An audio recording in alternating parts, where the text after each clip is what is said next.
Tica.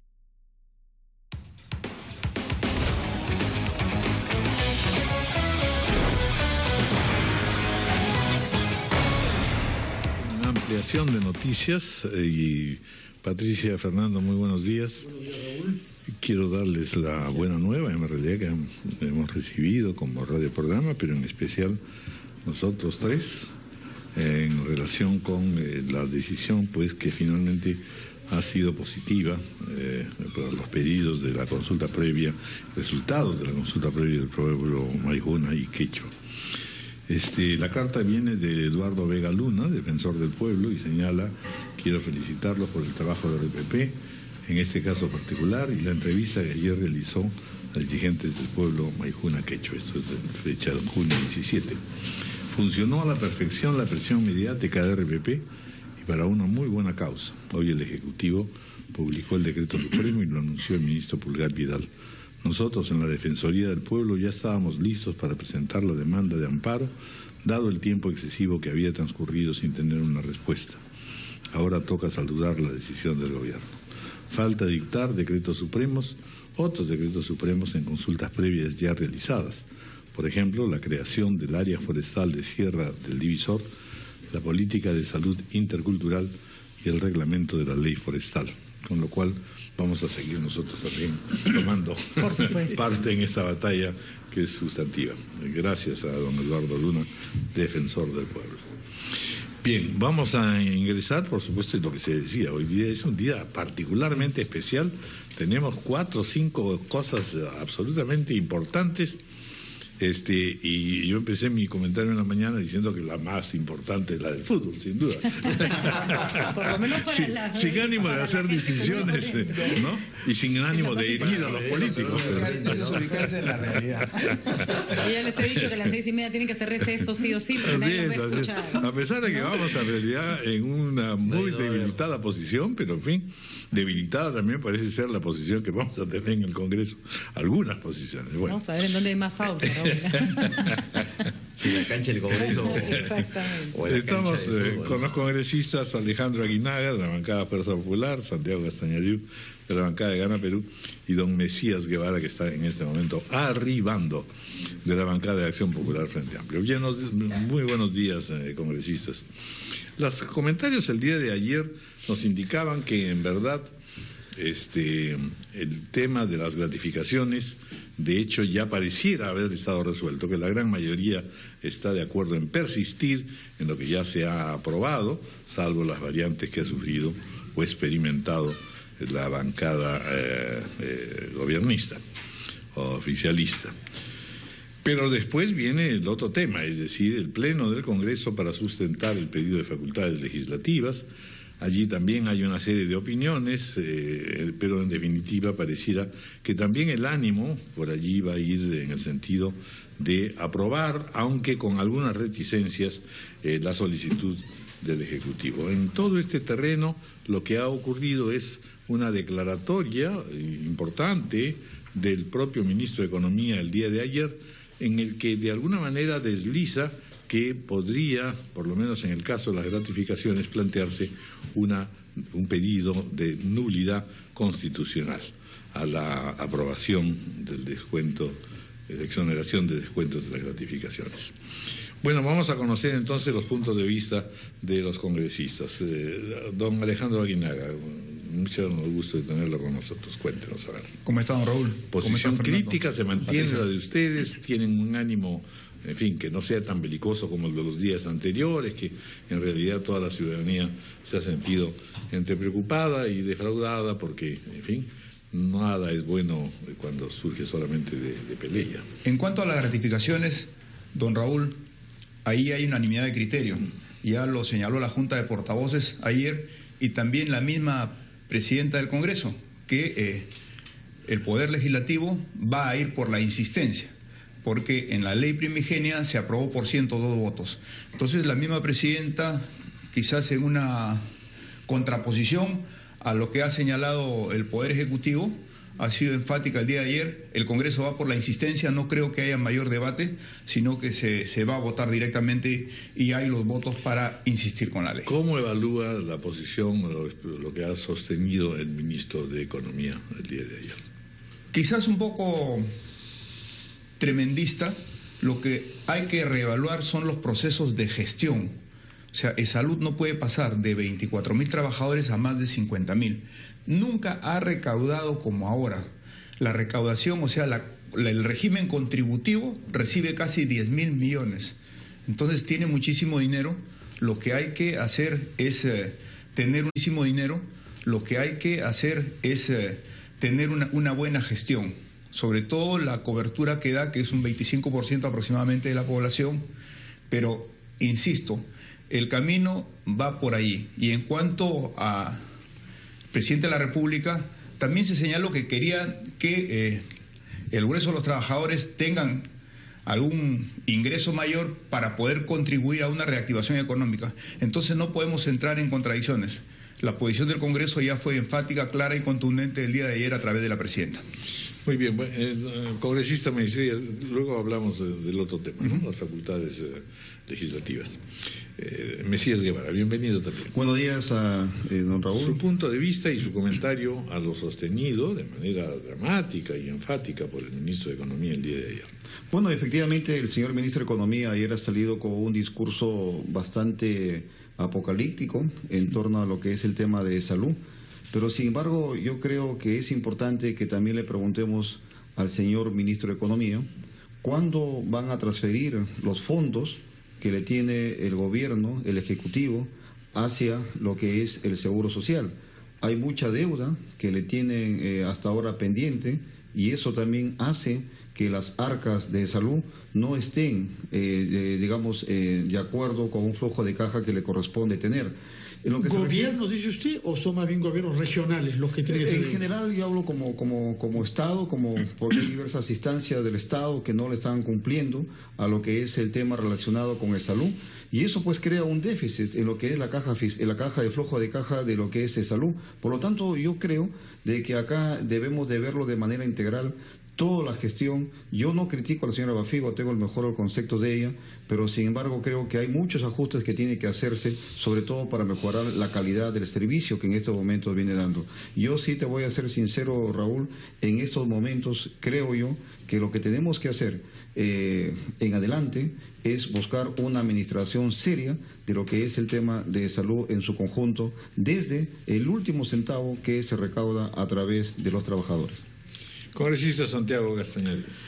Bueno, yo sí creo que voy a hacer una posición solitaria frente a mis dos pares, ¿no? Yo creo que... Claro, pero es la soledad del corredor de fondo también. No, sí, pero yo creo que al final la historia que nos va a dar la razón, ¿no?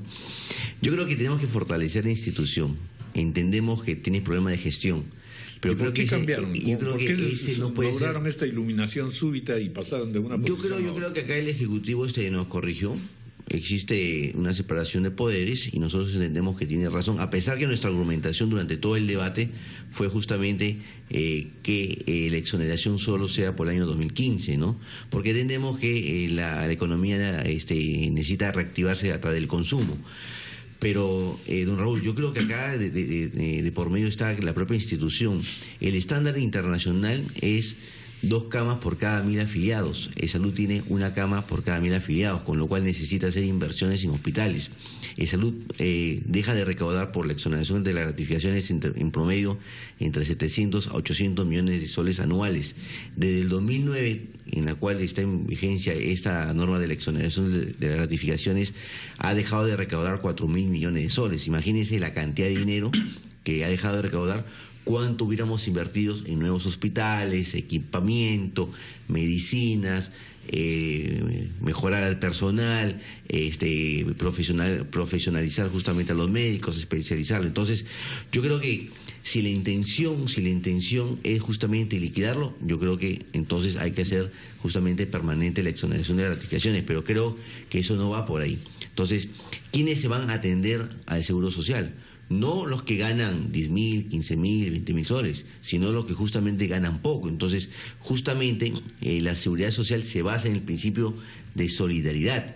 quien tiene más, quien percibe más, aporta más. Entonces, estamos justamente desprotegiendo a ese grueso sector de la población que de repente está ganando entre 750 soles, que es el mínimo, y los 1.000 soles. Entonces, ese sector justamente va a verse mermado en el servicio porque digamos, la Seguridad Social no va a tener los fondos suficientes para invertir, digamos, en todo lo que hemos señalado. En todo caso, nosotros creemos que esa decisión debería tomar el próximo gobierno. Nosotros concluimos justamente el 28 de julio del año 2016 y cuando se instale el próximo gobierno que tome la decisión, en todo caso, qué cosa quiere hacer con la Seguridad Social, si quiere liquidarla, si quiere privatizarla, pero nosotros creemos sería irresponsable por nuestra parte, digamos, a través de una medida populista, porque consideramos que es una medida populista, digamos, desfinanciar justamente una institución que es tan importante para la población asegurada, porque cubre justamente a los que menos tienen recursos. Perdón, un segundo nomás para terminar. Acordémonos que en la Seguridad Social no todos aportan el 9%, hay algunos que aportan como los agrarios que aportan 5%, los jubilados 4%, donde la tasa efectiva es 7,5%, donde justamente en el año 2012 se hizo un estudio actuarial y se dijo, si se siguen exonerando las gratificaciones, se tendría que elevar justamente la tasa a por lo menos 10,5%. Hacemos la pausa y luego Patricia y Fernando intervienen.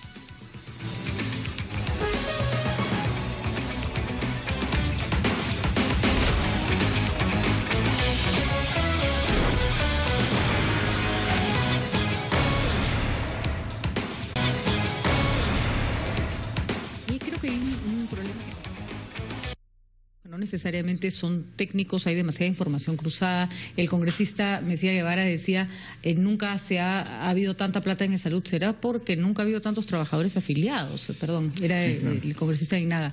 Obviamente hay más empleo, el Perú está mejor, hay más personas que aportan a de salud, pero por eso también requiere... Más afiliados también, ¿no? Que atender. Sí, yo ahí sigo congresista hasta hoy, creo que los congresistas nacionalistas son los peores defensores de este tema porque ya perdieron autoridad.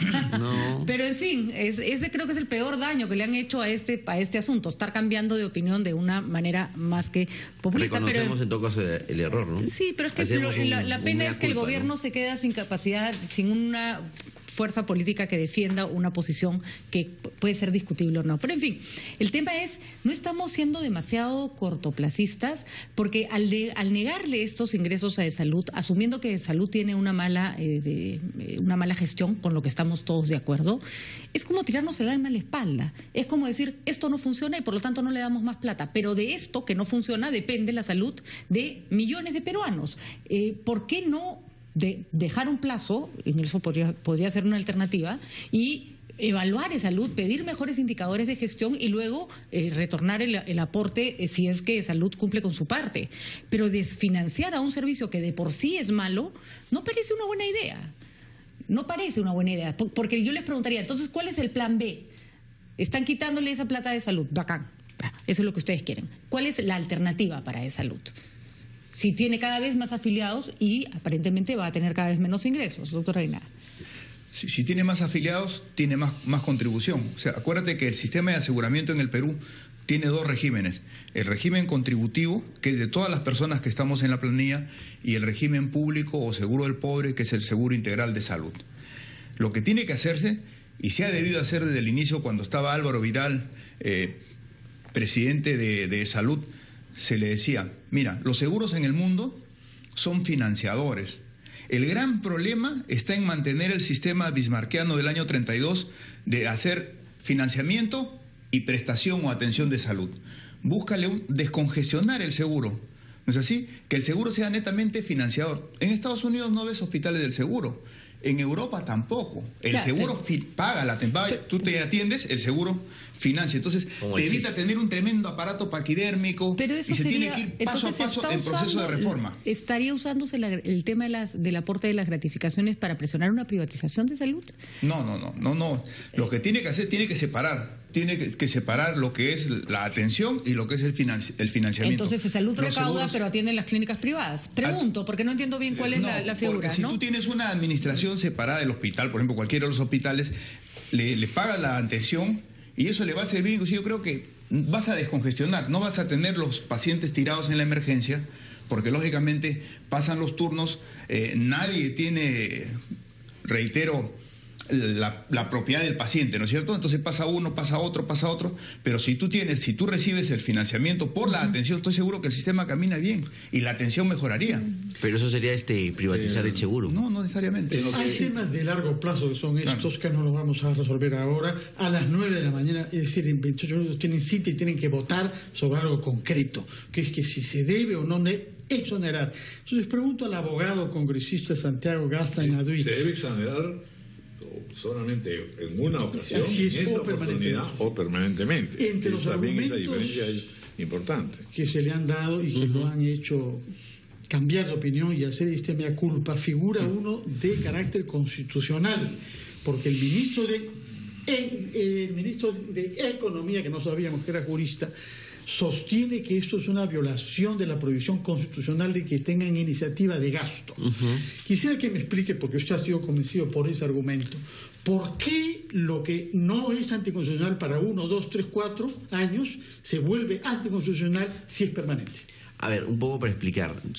Nosotros consideramos que, digamos, que la exoneración debería ser temporal, justamente porque le va a permitir, digamos, tener más ingresos, digamos, a los trabajadores y con eso reactivar la economía. Ahora, hacerlo permanente, primero perjudica a la propia institución. ¿Y por qué sería inconstitucional? Porque como no va a contar con esos recursos, le va a generar, digamos, un gasto al Tesoro Público, porque de alguna manera tiene que sostenerse. Entonces, tiene que haber justamente transferencia. 1, 2, 3, 4 años, que es lo que ustedes han votado hasta ahora también en ese caso. No, porque acordémonos que eso se votó en el gobierno pasado. Se votó en el 2009 y se votó en el 2011 cuando era el presidente García. Entonces, justamente terminó el 31 de diciembre del año 2014. Entonces, justamente se presentó el proyecto y se votó en el Pleno para hacerlo de manera permanente. Cuando justamente el Poder Ejecutivo había pensado que solo sea para este año, 2015, porque ya para el 2016 se entendía que ya la economía se iba a reactivar y ya, digamos, el crecimiento ya iba a ser sostenible. Entonces, ante esta situación, no podíamos, digamos, dejar de exonerar justamente a las gratificaciones justamente para lo que es salud. Entonces, ante esta situación, como va a haber un hueco en las finanzas, tiene que justamente existir transferencias de recursos del Tesoro Público hacia salud, es decir, con los impuestos de todos los peruanos vamos a tener que financiar las prestaciones que a su vez realiza salud. Vamos a tocar el otro tema, que es también vital, que por eso es se va a observar con respecto al planteamiento y al pedido y a la asistencia del señor Pedro Cateriano en el pedido de facultades legislativas del primer ministro. Empecemos con don Mesías Guevara. Bueno, como ya todos sabemos, el gabinete está pidiendo las facultades legislativas tanto en economía como en seguridad ciudadana.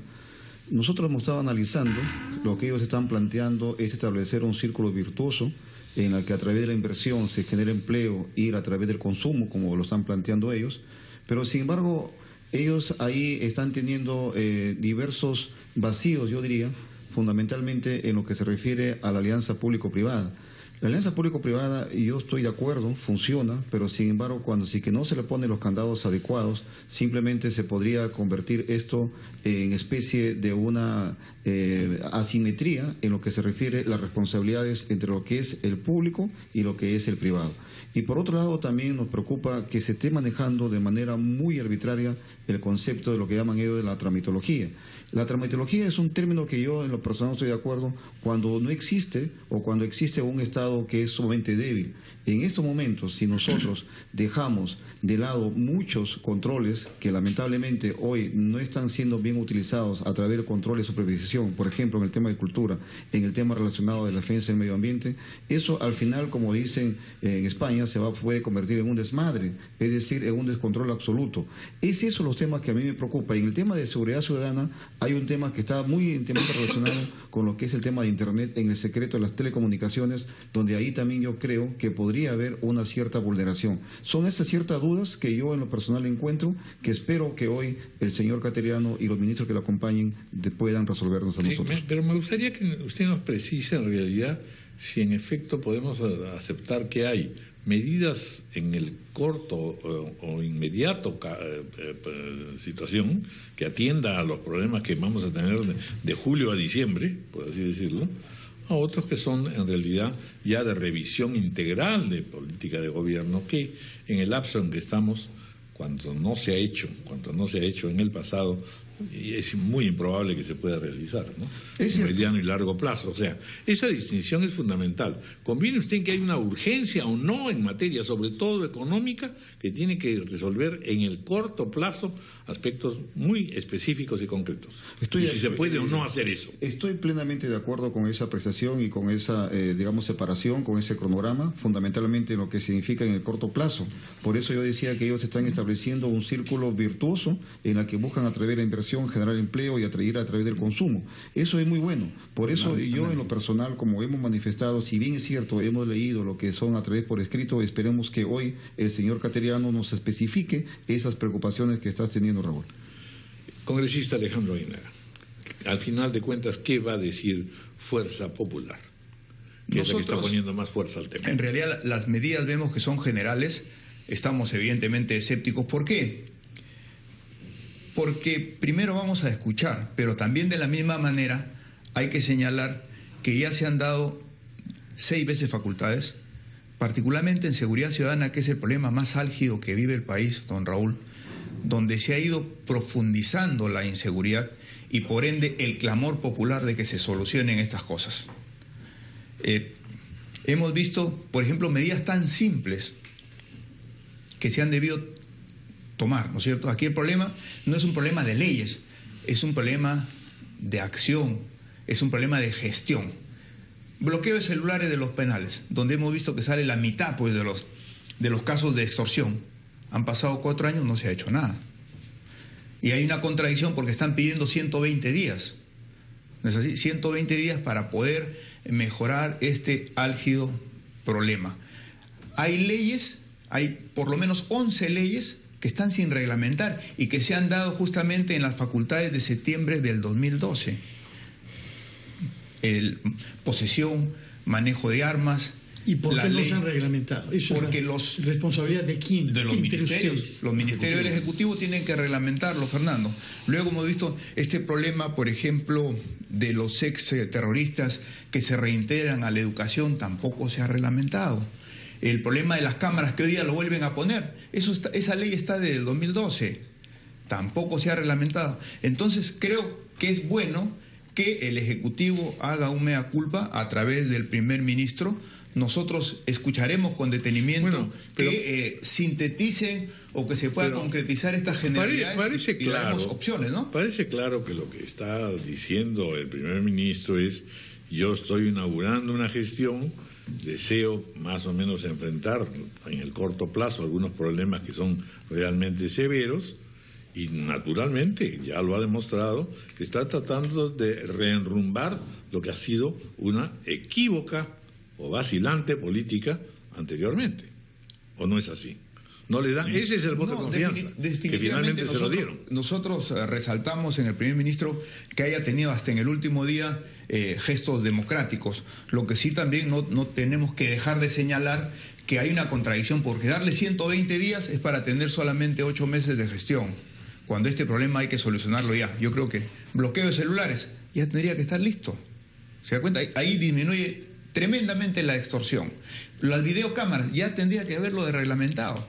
Entonces esperemos, vamos a escuchar cuál es la especificidad en los proyectos que han presentado y daremos aportes y daremos una posición. Sobre todo para el corto plazo. Así es. Bueno, don Santiago Castañeda, porque ya tienen que ir prontamente al Congreso. Sí, estamos casi con la hora. No, pero siempre hay con RPP. A ver, yo creo que tenemos que acá, que tenemos todavía 13 meses de gobierno. Yo creo que las reformas que se tienen que hacer... 13 meses, 13 Dios meses mío. de gobierno. Y las reformas que se tienen que hacer ahora y no esperar hasta que cambie el gobierno, porque justamente podríamos hasta paralizar el país. Creo que las reformas son interesantes. Yo he tenido la oportunidad de poderlas verificar, analizar. Son en materia económica y en materia de seguridad ciudadana. En materia económica nunca nos han dado facultades en materia económica. Entonces recién nos estarían dando esas facultades. Y acá, por ejemplo, es fortalecer las alianzas público-privadas, porque entendemos que los recursos del Estado son escasos. Entonces acá justamente tenemos que unirnos con el sector privado para que se hagan las grandes obras que necesita el país. Fortalecer lo que es obras por impuestos, fortalecer lo que es la construcción a través de este nuevo sistema de alquiler-venta y arrendamiento financiero todas esas cosas de que son casas. tan evidentes, ya. ¿por qué no han hecho leyes en los 4 años que tienen ya ustedes en el Parlamento? Yo creo porque siempre, digamos, la vorágine diaria te va demandando otros temas. Acuérdate que hemos hecho la reforma en educación básica regular, la reforma de la educación superior, el tema de la lucha contra el minería ilegal. Entonces son temas, digamos, que uno ha tenido que ir agotando en el tiempo, y ahora ante esta situación justamente de enfriamiento de la economía, donde tenemos que reactivar tanto la inversión pública como la privada, nos vemos en la necesidad justamente de establecer mecanismos legales para que justamente la economía siga avanzando, porque no podemos esperar justamente hasta el próximo gobierno. Seríamos irresponsables, digamos, que el país esté prácticamente paralizado. Entonces tenemos normas importantes, por ejemplo, la exportación de energía eléctrica, en el tema del mercado de capitales, y en lo que es seguridad ciudadana. Tampoco nos han dado facultades para modificar el Código Penal. Nos han dado facultades, por ejemplo, para modificar lo que es Ministerio de Defensa, Ministerio del Interior, la Policía Nacional, pero no para justamente modificar justamente el Código Penal, que es justamente donde se describen los delitos. Y ahí justamente está el tema de considerar como una figura propia, el delito de sicariato, que es uno de los delitos justamente que más ha aumentado en los últimos meses, ¿no? Si es que no se dan las facultades que pide Cateriano, y fracasa el ministro de Economía en su intento de promulgar esta ley temporal para las gratificaciones y los descuentos para de salud, ¿tenemos un gabinete tan debilitado que se debería ir?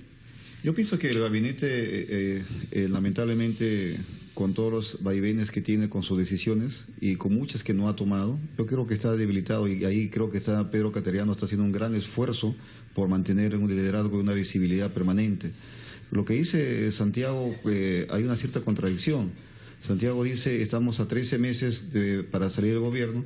En este dice, en el tema de salud hay que dejarle al próximo gobierno, y en el tema de facultades económicas hay que tomarlo a nosotros. Entonces ahí hay cierta contradicción. Yo creo de que el tema económico, yo creo que lamentablemente el presidente Ollanta mantuvo el piloto automático, y ahora estamos viviendo las consecuencias de ese tema. Un modelo obsoleto, caduco, y lamentablemente que jamás se atrevieron en tomar ciertos cambios profundos, como la innovación, como darle valor añadido, y lamentable mantuvieron el mismo modelo que el partido de Alejandro Aguinaga impuso en el año 90. Y que le sirvió al Perú para tener un crecimiento sostenido durante 20 años. Aquí necesitamos una prista para que también intervenga en el asunto. La verdad es que la pregunta de Patricia es medular, y sobre todo es la que todo el país está haciendo. Es decir, no podemos seguir en este trámite de liquidar cada vez que se presenta un gabinete. Es el más creíble, el que está intentando una aproximación y resolver en el corto plazo situaciones que no pueden ser excesivamente peligrosas, porque la situación electoral se volvería mucho más complicada. Con lo cual es un llamado, en verdad, que es lo que las fuerzas políticas tienen que responder. Van a llegar al punto de, una vez más, decir, hemos triunfado, nos volamos al séptimo, al sexto, al séptimo, todo lo contrario, decir, con todo realismo, ¿qué es? Bueno, el mea culpa ya está clarísimo, pues. Si están después de 4 años de gobierno presentando lo que están presentando, es evidente que hay un mea culpa. Decir, está claro todo lo que ha dicho el señor primer ministro. La crisis de representatividad es severa en el país, y espero que ahora se pueda reencauzar. Haremos las propuestas debidas y estoy seguro que van a ser muy bien aceptadas por la población.